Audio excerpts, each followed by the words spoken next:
semuanya, perkenalkan kami dari kelompok 8 akan mempresentasikan tentang bab 8 yang berjudul The Image of Orpheus and Narcissus. Silakan disimak. Mungkin teman-teman merasa asing dengan yang namanya Orpheus dan Narcissus. Tapi menurut mitologi Yunani, kedua nama tersebut disebut dalam cerita mereka. Orpheus sendiri merupakan makhluk yang disebut-sebut sebagai manusia setengah dewa yang memiliki kemampuan bermain musik yang sangat luar biasa. Ia merupakan anak dari Calliope, seorang ibu yang pandai bernyanyi, dan dewa Apollo yang merupakan dewa pemusik. Kedua orang tuanya sudah mengajarkan Orpheus bermain musik sejak masih sangat kecil, sehingga musik yang ia hasilkan sangatlah baik dan mampu membuat binatang-binatang menjadi jinak. Pada suatu hari, Orpheus bertemu dengan sesosok bidadari yang bernama Eurydice. Ia menyukai bidadari tersebut dan akhirnya kedua makhluk itu jatuh cinta. Eurydice menyukai Orpheus dan Orpheus juga menyukai Eurydice. Mereka akhirnya sepakat menentukan hari pernikahan mereka. Namun tiba di hari pernikahan, sesuatu yang menyedihkan datang. Sosok satir atau manusia setengah hewan, setengah kambing, tiba-tiba mengejar Eurydice hendak memperkosanya. Eurydice yang takut kemudian lari.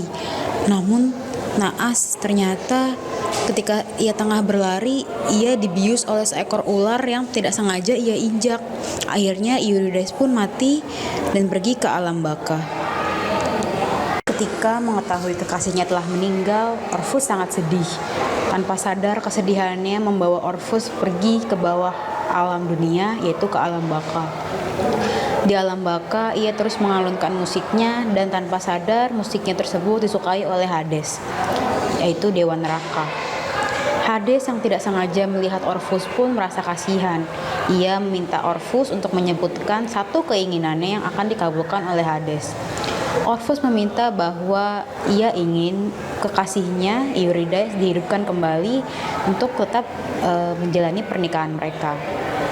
Hades menyetujuinya dengan diberikan satu syarat. Mereka harus berjalan keluar dari alam baka ini secara beriringan, tanpa harus menatap satu sama lain atau tanpa menoleh ke belakang. Orpheus sangat senang. Ia dan Eurydice pun kemudian berjalan beriringan. Kemudian perjalanan mereka dilanjutkan ketika sampai ke alam dunia, di mana Orpheus merasa bahwa ini waktu yang tepat untuk menoleh ke belakang menatap kekasihnya apakah ia sudah sampai juga atau belum. Namun naas, ketika ia menoleh tanpa sengaja, Eurydice ternyata belum sampai menginjakkan kakinya ke tanah dunia. Akhirnya Eurydice pun lenyap, terbawa masuk lagi ke alam baka dan tidak bisa dikembalikan untuk selama-lamanya. Orpheus yang merasa sedih dengan hal ini tentu saja meratapi nasibnya karena ia sudah tidak lagi memiliki kesempatan untuk dapat kembali ke alam baka. Kisah Orpheus dan Eurydice harus berhenti sampai di sana. Berikutnya kita akan membahas tentang kisah mitologi Yunani yang kedua, yaitu Narcissus. Narcissus adalah seorang pemuda yang sangat tampan yang disukai oleh banyak wanita. Namun ternyata Narcissus tidak menyukai wanita-wanita yang kagum kepadanya. Ia justru menyukai dirinya sendiri. Ia bahkan memiliki hobi yang sangat aneh, yaitu hobi bercermin. Suatu hari, karena hobinya tersebut, Narcissus menjumpai suatu genangan yang sangat besar, yaitu danau, untuk melakukan pencerminan. Namun ternyata tanpa sadar, ia justru tercebur ke dalam cerminnya itu lalu mati. Narcissus yang mati tersebut sangat disayangkan karena dirinya meninggal karena obsesi terhadap pribadinya sendiri. Hal inilah yang menjadi cikal bakal istilah narsisme yang menjadi julukan orang-orang yang memiliki obsesi berlebihan terhadap dirinya sendiri. Apa yang kita petik dari kisah di atas adalah kemampuan ego manusia yang dapat mengontrol kehidupan manusia itu sendiri. Seperti Orpheus yang sangat terobsesi dengan kekasihnya, dan Narcissus yang juga terobsesi oleh dirinya sendiri. Kedua obsesi tersebut berwujud fantasi yang kemudian dapat mengontrol jalan hidup mereka. Kisah ini diantar oleh peradaban-peradaban barat yang membawa ego serta fantasi-fantasi hayalan menyebar ke seluruh dunia dan sangat mendominasi. Kisah yang menyebar seluruh dunia tersebut akhirnya berkembang menjadi kisah-kisah yang tidak logis, tidak irasional, berbentuk dongeng, kisah, cerita, rakyat, dan sebagainya yang dapat mempengaruhi pola pikir manusia dari masa dulu hingga masa kini. Sekian presentasi dari saya, berikutnya akan dilanjutkan oleh teman saya. Terima kasih.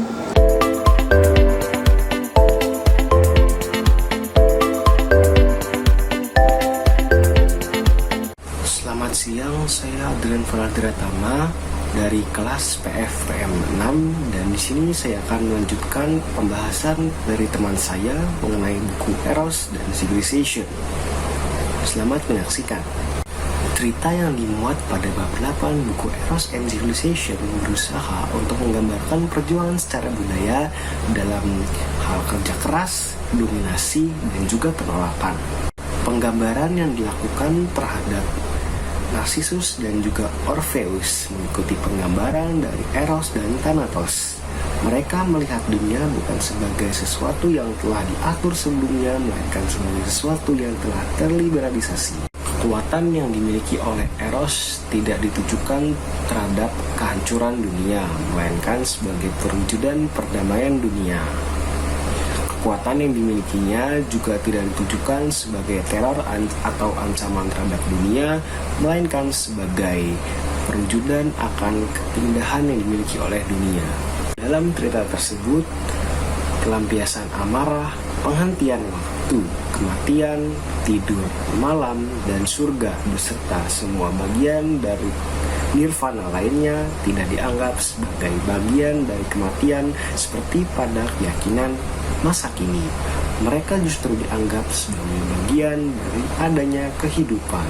Susunan gratifikasi yang dimiliki oleh Eros dianggap telah kehilangan konotasinya. Akibatnya, kemenangan statis dianggap lebih berjaya dibandingkan dengan kemenangan dinamis. Contoh nyata dari kemenangan statis dapat kita lihat pada produktivitas manusia dalam menghasilkan permainan dan juga lagu. Kepercayaan yang dimiliki oleh dunia Orfik dan dunia narsistik bertentangan dengan keyakinan akan manusia super atau pahlawan yang diyakini oleh kebudayaan Prometheus. Kepercayaan akan pahlawan yang diyakini oleh kebudayaan Prometheus dianggap tidak nyata atau tidak realistis. Kenapa dianggap tidak nyata? Karena manusia super yang diyakini sebagai pahlawan merupakan seseorang yang memiliki kekuatan yang luar biasa, yang kekuatan tersebut tidak akan pernah dimiliki oleh manusia pada umumnya. Namun pandangan tersebut sebenarnya juga memiliki manfaat. Pandangan pahlawan yang dimiliki oleh kebudayaan Prometheus tidak berusaha untuk menghapuskan kenyataan. Justru pandangan dari narsistik dan epik yang justru ingin menghapuskan adanya kenyataan. Pandangan itu tidak mempercayai adanya kehidupan. Mereka justru mempercayai akan adanya kematian.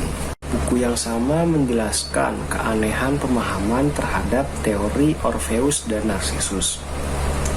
Jika pada baris sebelumnya teori Orpheus dan Narcissus dipercaya berusaha untuk menghapus kenyataan, justru pada baris setelahnya teori Orpheus dan Narcissus dipercaya berusaha untuk melambangkan kenyataan, yang mana Orpheus dianggap mengerti bahasa yang dimiliki oleh tumbuhan dan hewan, sementara Narcissus dianggap mengerti bahasa yang dimiliki oleh hutan dan musim semi.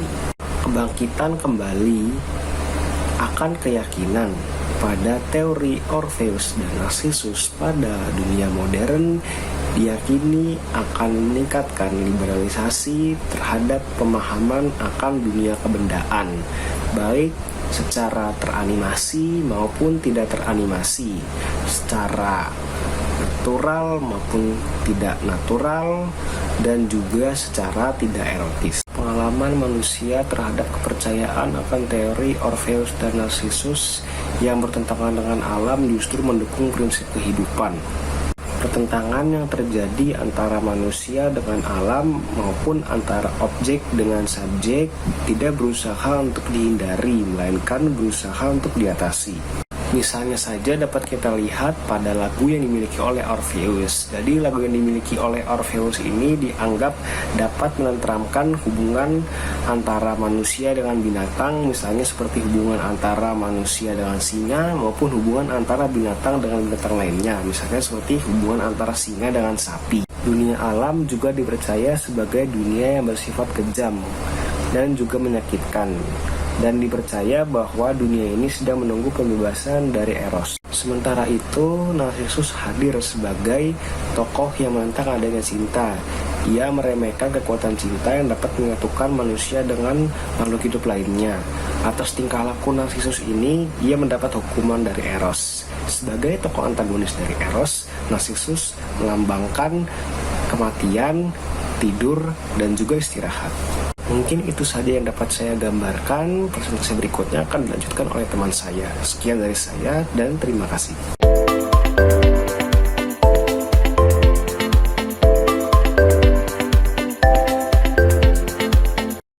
Ya, Assalamualaikum warahmatullahi wabarakatuh. Nama saya Siti Fauzia Nabila dari Program Studi Ilmu Sejarah Universitas Indonesia tahun 2018. Di sini saya akan melanjutkan penjelasan dari teman-teman saya sebelumnya, yaitu mengenai Narsisus dan Orpheus ya. Jadi melanjutkan dari pembahasan sebelumnya gitu kan, Narsisus itu bukan atau tidak selalu diidentikan dengan hal-hal yang berbau dingin atau mencintai dirinya sendiri. Sebenarnya Narsisus ini bukan semerta-merta mencintai dirinya sendiri karena tanpa alasan gitu. Mereka tuh sebenarnya bukan mencintai dirinya sendiri, tapi mereka itu tidak mengetahui atau tidak memiliki informasi bahwa hal yang dicintainya itu merupakan bagian dari dalam dirinya sendiri gitu. Jadi mereka menganggap hal itu hal yang lumrah, walaupun itu dipandang oleh orang lain sebagai hal-hal yang tidak lumrah gitu, seperti itu. Nah, Narsisus ini juga selalu diidentikan dengan hal-hal yang berbau erotis gitu kan. Kenapa?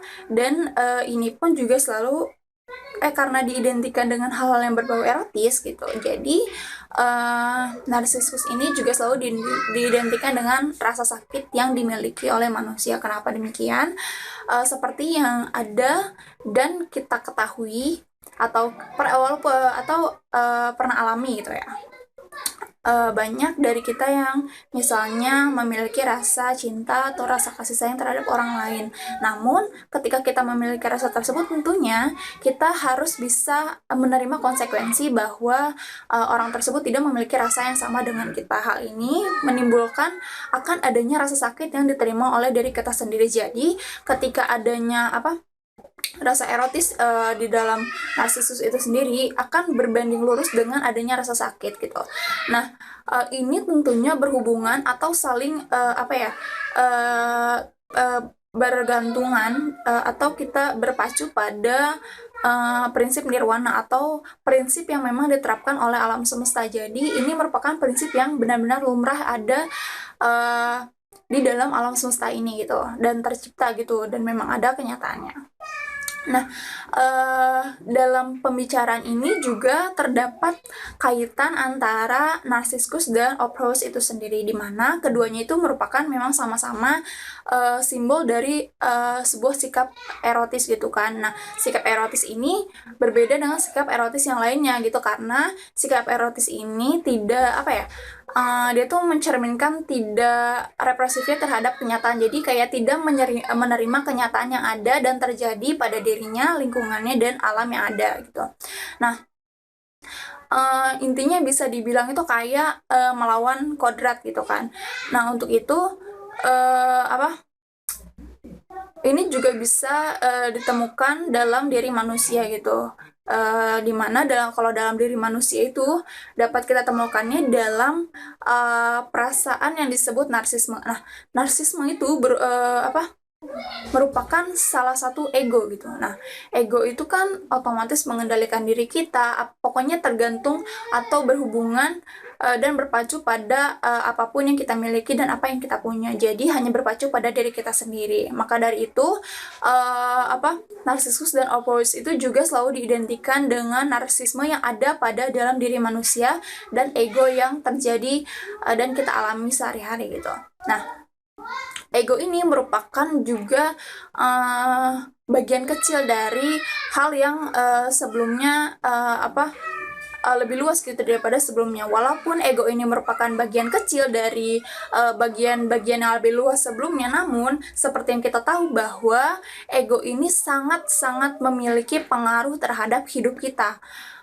Baik itu kita sadari atau tidak, seperti yang kita ketahui bahwa sebenarnya diri kita itu kadang-kadang dikontrol oleh yang namanya ego. Apakah ego itu baik atau ego itu buruk dan menghasilkan hal yang baik, negatif atau yang positif itu tergantung pada diri kita dan ego yang kita miliki. Apakah diri kita juga bisa mengkontrolnya ataukah tidak. Nah, narsisme ini juga merupakan egoistik dari kenyataan. Jadi narsisme ini merupakan pandangan yang sama ketika kita tidak memiliki atau menerima keadaan yang ada gitu. Jadi ini banyak kaitannya dengan prinsip-prinsip realita yang ada gitu. Terus kemudian juga kesimpulannya adalah bahwa gambaran narsissus dan Orpheus ini adalah banyak dikaitkan dengan gambaran-gambaran yang berupa penolakan, karena seperti yang penjelasan teman-teman saya dan saya tadi sebelumnya bahwa narsissus dan Orpheus ini berupa kayak penolakan terhadap hal-hal yang ada gitu, baik itu subjektif maupun objektif ataupun hal-hal lainnya gitu kan. Nah, ini juga bisa ditemukan dalam diri manusia itu sendiri. Selain narsisme itu sendiri atau ego, ini juga bisa ditemukan dalam diri manusia ketika manusia itu menghadapi rasa seni, rasa kebebasan, dan rasa budaya. Dimana ketika kita mengalami hal-hal tersebut yang berkaitan dengan seni, kebebasan, kebudayaan, tentunya kita akan memikirkan diri kita sendiri gitu kan. Otomatis juga ketika kita memiliki kemampuan atau kelebihan yang memang tidak dimiliki orang lain, itu akan mendasari adanya mencintai diri kita sendiri atau menyukai diri kita sendiri gitu. Makanya narsissus dan Orpheus itu juga selalu diidentikan dengan hal yang berbau seni gitu. Nah, kemudian juga Orpheus juga selalu diidentikan dengan pahlawan budaya. Kenapa? Karena kan namanya budaya, seni gitu kan selalu diidentikan dengan kebebasan, dan pakar atau disebutnya itu kayak pelopor kebebasan itu adalah si Orpheus itu sendiri gitu. Terus adalah kesimpulannya bahwa narsissus dan Orpheus ini juga selain gambaran atau penolakan terhadap hal yang ada gitu, itu juga merupakan hal yang sama dengan penolakan hal-hal yang berbau normal. Jadi mereka itu tidak mau atau tidak menerima hal-hal yang berbau normal, dan mereka itu akan menjauhi tatanan yang ada, tatanan alam semesta yang ada, dan menciptakan tatanan sendiri demi kenyamanan dirinya sendiri. Nah, sekian presentasi dan penjelasan dari saya, kurang lebihnya mohon maaf. Assalamualaikum warahmatullahi wabarakatuh.